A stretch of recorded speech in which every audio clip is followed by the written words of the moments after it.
Hello mayam, nungainaribo. So ngasi Diwali macha ama sinmani ko yumda. This is our first celebration together since we got married. I heklak padigi yumda kanamte invite tawdriko, so we felt like this is the right time. He has invited few of his friends and colleagues. Aduga yamna special of a friend Manipur dagi thingnay recently masu lakeko. Atu matam yamang handa kana de ay matang uthara age Diwali preparation yung minarsi ko mayam. Hello mayam, ngasidi ay Shein lagi pot ko order daw pa na dulo. Tanaw bagay ko. Dadi delivery sa locker. Okay, locker no inalain ko sila lay na. Locker lagi lang to aga. Ooh, lais da. Hello mayam, ngasidi Shein lagi pot ko order daw pa ko dala do unboxing daw na ko. I'm so excited. Wait. Fabric say I'm not satisfied.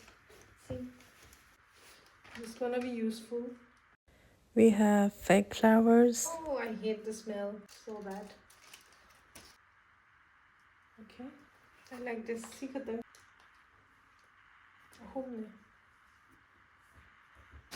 Okay, this I'm gonna use it tonight. Sina pa maru the Diwali. We're in the daga toraga semake setup. This top I ordered for myself. Shimmer. I don't hate it. Hoodie cap. Quality is not so great, but it's okay. Stylish enough. Diwali ki iskanoda. Yeah, okay. Diwali. Quality di yung deko do shoot yeah. Okay, that's it. Lem sem ni balloon na sina yang batay. Kamay na watch. Okay. Okay na si tole photo 합작하게. 신나이래. 거의 다 모나 데모데 해라이바 프레임. 신나이래. Baba, mama hoigi. Khoi yumgi. So, lay chai đi. Jadu xem. Right kana shemi. What? Tissue ball. Tissue lamp.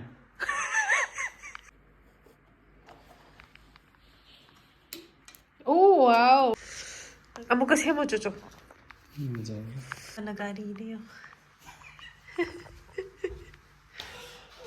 Amaga semo dada please. Ma'am seme hai Diwali maalaman niyo. Kaya na kasi kuingin nilo ore.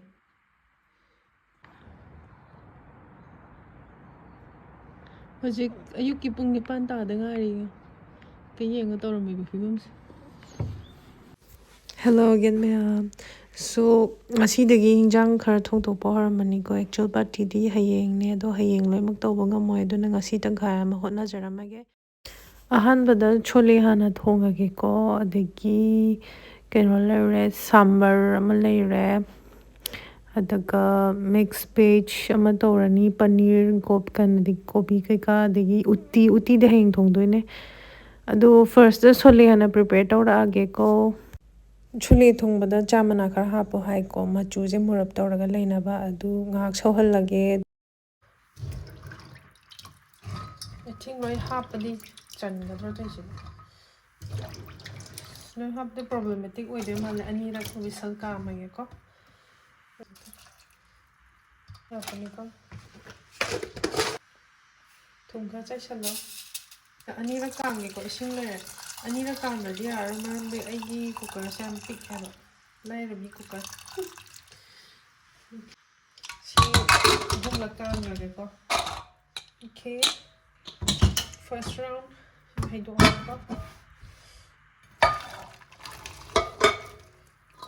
Second is sama horage ko. Next phase I have to check gobi, full gobi lay, commencing carrot, tigi paneer.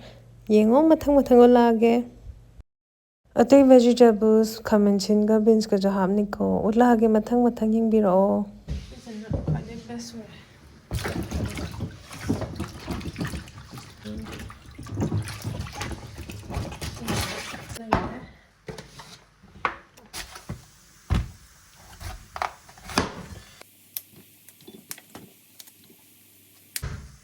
ꯊꯣꯛꯕꯤꯁꯦ ꯗꯗꯥꯅ ꯍꯥꯎꯋꯦ ꯁꯤ ꯑꯗꯨꯝ ꯂꯩꯔ ꯆꯥꯏ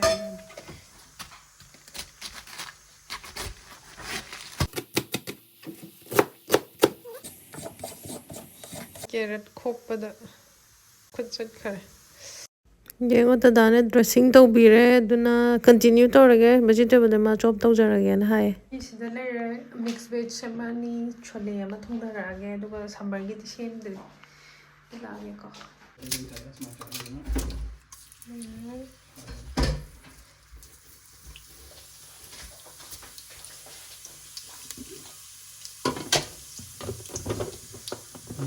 Sana dekho.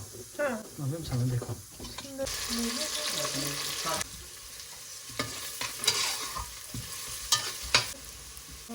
Coriander powder, sugar, tomato se oil degi separate tawdi thok ngawrani ko.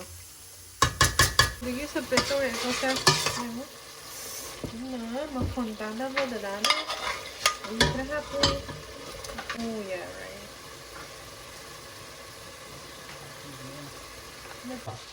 Wena.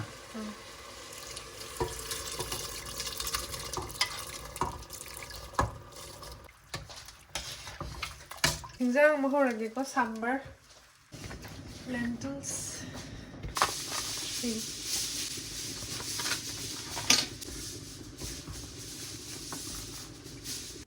Vegetable chop tawre later hapchang ko onion, lagi cabbage, carrot and beans later. Lore shahulani nga.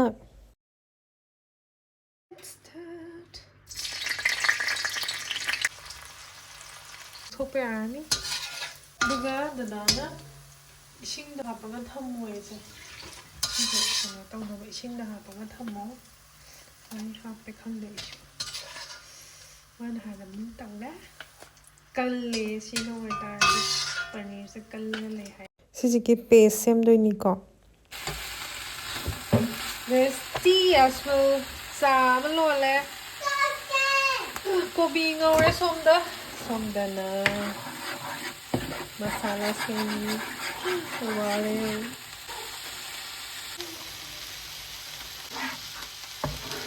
Ni hapchale ko hoda.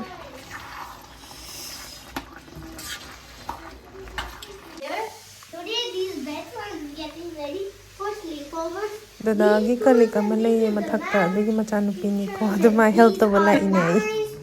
Butter chicken thongdoi ni ko ngasina. Na step by step ulage.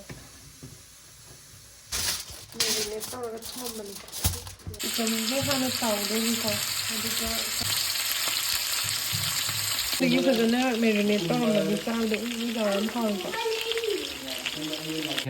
Madi yung antala menu cut same with the health story the dan ko. And then here you write number 9.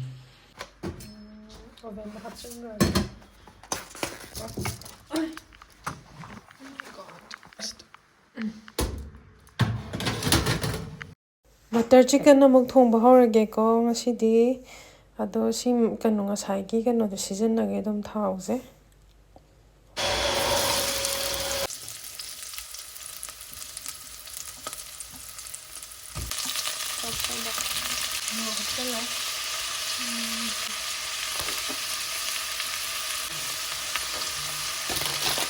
Sekarang ini ketambah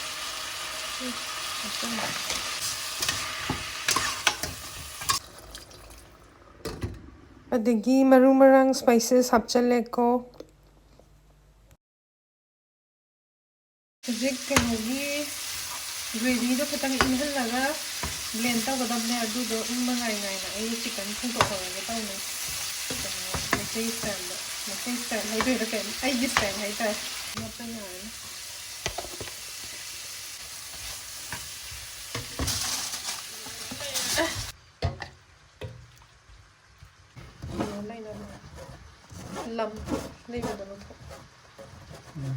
Ma'am, butter chicken की gravy ले को थोंबा हो आगे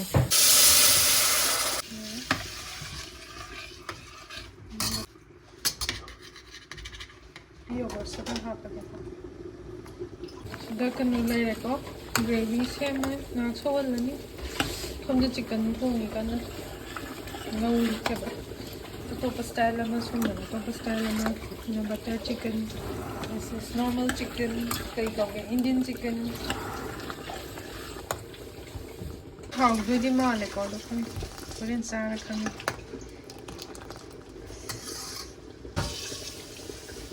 ꯁꯤꯁꯨ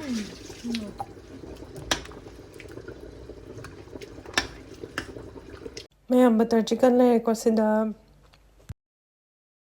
and ꯑꯩꯒꯤ style chicken ꯂꯣꯏꯔꯦ ꯉꯥꯔꯤ ꯂꯧꯔꯤꯅꯦ ꯎꯇꯤ ꯂꯣꯏꯔꯦ ꯍꯤꯟꯖꯥꯡ ꯌꯥꯝꯃꯟꯅ ꯎꯠꯄ ꯉꯝꯗ꯭ꯔꯦꯀꯣ ꯂꯣꯏꯃꯛ ꯑꯗꯨ ꯈꯖꯤꯛ ꯈꯖꯤꯛ ꯌꯦꯡꯉꯣ ꯑꯗꯣ ꯎꯇꯤꯁꯦ ꯅꯥꯀꯨꯞꯄꯤ ꯂꯩꯇꯗꯅ ꯀꯩꯅꯣꯅ ꯁꯄ꯭ꯔꯤꯡ ꯑꯣꯅꯤꯌꯟꯁꯅ ꯑꯣꯏꯅ ꯀꯩꯅꯣ ꯇꯧꯈ꯭ꯔꯦꯀꯣ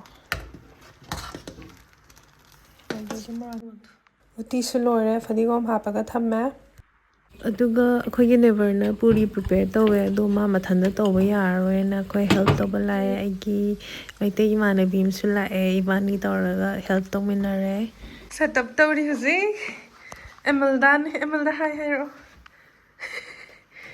ꯎꯠꯂꯛꯑꯒꯦ ꯌꯥꯝ ꯊꯤꯌꯥ ꯁꯦ ꯍꯥꯏ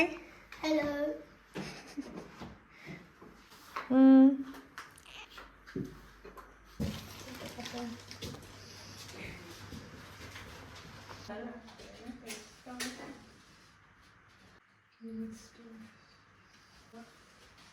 You do like. ꯍꯦꯜꯂꯣ ꯑꯩꯈꯣꯏ ꯌꯨꯝ ꯌꯦꯡꯉꯨꯁꯦ ꯍꯣꯜ ꯔꯨꯝꯅꯦ ꯑꯗꯨꯒ ꯃꯤ ꯈꯔꯁꯨ ꯂꯥꯛꯀꯅꯤ ꯑꯗꯨꯒꯤ ꯁꯦꯠ ꯑꯞ ꯇꯧꯕꯅꯤꯀꯣ ꯍꯣꯔꯦꯟ ꯃꯤ ꯌꯥꯝ ꯌꯥꯝꯃꯅꯤ ꯑꯗꯨꯅ ꯍꯧꯖꯤꯛ ꯅꯝꯍꯧꯔꯤꯅꯦ ꯑꯔꯥꯎꯟ 20 to 25 people ꯃꯨꯛꯀꯤ ꯏꯟꯚꯥꯏꯠ ꯇꯧꯕꯅꯦ ꯑꯗꯣ ꯂꯣꯏ ꯂꯥꯛꯀꯅꯤꯗꯤ ꯊꯥꯖꯗꯦ ꯑꯗꯣ ꯀꯃꯥꯏꯅ ꯐꯤꯠ ꯏꯟ ꯇꯧꯗꯣꯏꯅꯣ ꯈꯪꯗꯦ let's see I hope you guys also spending time together with your loved ones. I'm really missing my Delhi friends. I used to celebrate with them every year. Yumdadi pak ꯂꯩꯔꯛꯇꯕꯅꯤꯅ kano tawrakteko ningjangde Diwali celebration tawba family ga do this is our first Diwali after getting married, so already missing them, my family, my in-laws, my parents. Ibani tongale leramne sida oina tawminare mayamga ko. But sending lots of love to you guys and back home, to my friends and family. And one more thing, ngasi akhoi maitai di men Diwali ne aduna I wish you a very happy Diwali guys. Mayam na da yektana aduga nushi chanana paisa yamna paiba oirasiko. Sina marune. ꯃꯌꯥꯝꯒ candle ꯊꯥꯟꯃꯤꯟꯅꯔꯦꯀꯣ ꯑꯗꯨꯒꯤ ꯃꯇꯨꯡꯗ ꯑꯩꯈꯣꯏ ꯆꯥꯕꯤ ꯊꯛꯄꯤꯒꯤ party ꯍꯧꯔꯅꯤ ꯌꯦꯡꯃꯤꯟꯅꯔꯁꯦꯀꯣ ꯃꯌꯥꯝ ꯁ꯭ꯇꯥꯔꯇꯔꯗ ꯒ꯭ꯔꯦꯀꯃꯣꯂꯤ ꯁꯦꯝꯃꯦ ꯑꯕꯀꯥꯗꯣꯒꯤ ꯑꯗꯨꯒ ꯁꯤꯁꯤꯅ ꯁꯃꯣꯁꯥꯒꯤ ꯆꯥꯠ ꯁꯦꯝꯕꯅꯤꯀꯣ ꯑꯗꯨꯒ ꯁꯤ ꯅꯥꯆꯣꯁ ꯂꯩꯔꯦ ꯁꯃꯣꯁꯥ ꯁꯤꯗ ꯂꯩꯔꯦ ꯃꯦꯟ ꯀꯣꯔꯁꯇ ꯁꯣꯂꯦ ꯑꯗꯒꯤ ꯄꯨꯔꯤ ꯑꯗꯒꯤ ꯆꯥꯛ ꯑꯗꯨꯒ ꯁꯝꯕꯔ ꯑꯃ ꯂꯩꯔꯦ ꯎꯇꯤ ꯂꯩꯔꯦ ꯀꯩ ꯋꯥꯠꯂꯤꯒꯦ ꯑꯗꯒꯤ ꯁꯦꯂꯦꯠ ꯑꯗꯣ ꯁ꯭ꯋꯤꯠꯁꯀꯤꯗꯤ ꯍꯥꯞꯇ꯭ꯔꯦꯀꯣ ꯑꯞꯗꯦꯠ ꯑꯗꯨꯒ ꯃꯌꯥꯝ ꯁꯤꯗ ꯂꯩꯔꯦ ꯆꯥꯛ ꯌꯥꯝ ꯂꯥꯝꯃꯦ ꯑꯗꯨꯅ ꯁꯠ ꯁꯠ ꯁꯔꯞ ꯇꯧꯈ꯭ꯔꯒꯦ ꯑꯗꯨꯒ ꯁꯤꯁꯤꯅ ꯒꯦꯝ ꯈꯔ ꯄ꯭ꯂꯦ ꯇꯧꯋꯦꯀꯣ ꯑꯗꯨꯅꯦ ꯇꯧꯔꯤ ꯃꯌꯥꯝꯁꯦ ngasigidi swaide loisinjirayko and I really hope that you guys enjoyed my video.